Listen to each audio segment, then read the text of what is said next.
অনেক দিন আগের কথা। এক জঙ্গলে এক টুনি পাখি তার দুই ছানাকে নিয়ে বাস করত। ওই একই জঙ্গলে বাস করত টিয়া ও এক দুষ্টু কাক।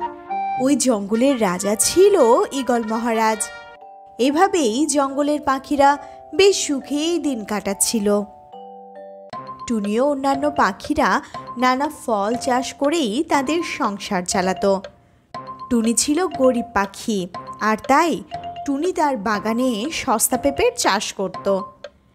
একদিন টুনি যখন গাড়ি ভরে পেঁপে বাজারে নিয়ে যাচ্ছিল, তখনই কাক টুনিকে বলল, এই যে টুনি, কোথায় চললে সকাল সকাল?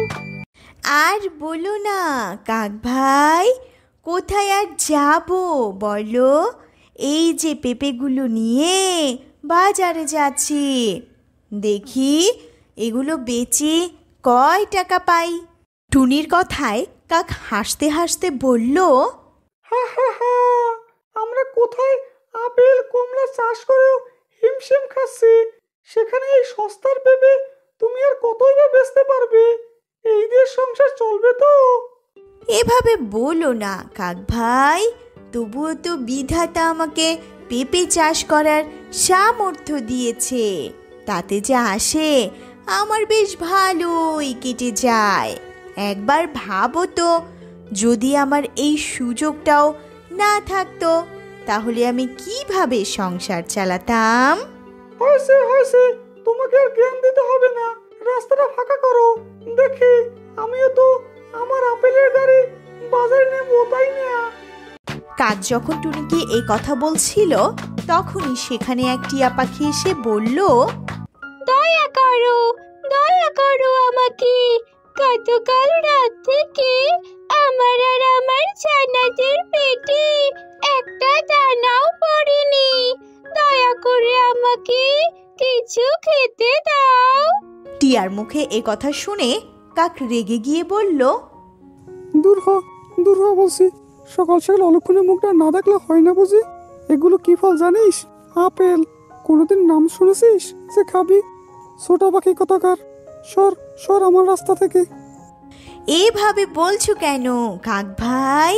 একসময় টিয়ারও ভালো অবস্থা ছিল, কে বলতে পারে আমরা কখনো ওর অবস্থায় যাব না? দেখো টুনি, সারাক্ষণ তোমার জ্ঞানের কথা শুনতে আমার ভালো লাগে না। তোমার যদি এতই দয়া হয়, দাও না তোমার গাড়ির সব ফল ওকে দিয়ে দাও। তোমাকে তো আর কেউ না করছে না। কাকের এমন দুর্ব্যবহারে টিয়া কাঁদতে কাঁদতে বলল, না না টুনি, তুমি ওর কথা শোনো না। আমি যাচ্ছি, আমার জন্য তোমাকে কথা শুনতে হবে না। না না টিয়া বোন, আমার জন্য কষ্ট পেও না। কাক ভাইয়ের কথায় আমি কিচ্ছু মনে করিনি। এই নাও, তুমি এই পেঁপেগুলো রাখো, কিছুটা তুমি আর তোমার ছানারা খেও, আর বাকিটা বাজারে বিক্রি করে সেই টাকা দিয়ে নতুন কিছু চাষ করো। এই দেখে কাক মুখ বাঁকিয়ে বলল, ডং দেখে বাসে না, নিজের সংসার চালাতে পারে না, এসেছে অন্যকে সাহায্য করতে। যাই, আমার আবার দেরি হয়ে যাচ্ছে। এই বলে কাক সেখান থেকে চলে গেল। তখন টিয়া বলল, না না বোন, আমি তোমার এত পেঁপে নিতে পারবো না, কারণ এই সব পেঁপে আমাকে দিয়ে দিলে তোমার সংসার কিভাবে চলবে? এ নিয়ে তুমি চিন্তা করো না টিয়া বোন, উপরে বিধাতা আছেন।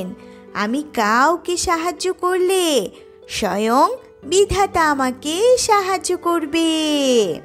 টুনির এমন কথায় খুশি হয়ে টিয়া বলল, তুমি আসলেই অনেক ভালো টুনি বোন। আমি দোয়া করি বিধাতা তোমার মঙ্গল করুন, তিনি তোমাকে সকল বিপদ থেকে উদ্ধার করুন। আর হ্যাঁ, এই পেঁপেটা অনেক পাকা, এটা তুমি রাখো, আর আজই এর বীজগুলো মাটিতে পুঁতে দিও, তাহলে দেখবে এটা থেকে তোমার আরো অনেক কাজ হবে। এই বলে সেও পেঁপেটা টুনির হাতে দিয়ে টিয়া টুনির পেঁপে ভর্তি গাড়ি নিয়ে চলে গেল। আর টুনিও পেঁপেটা হাতে করে বাসায় ফিরে গেল।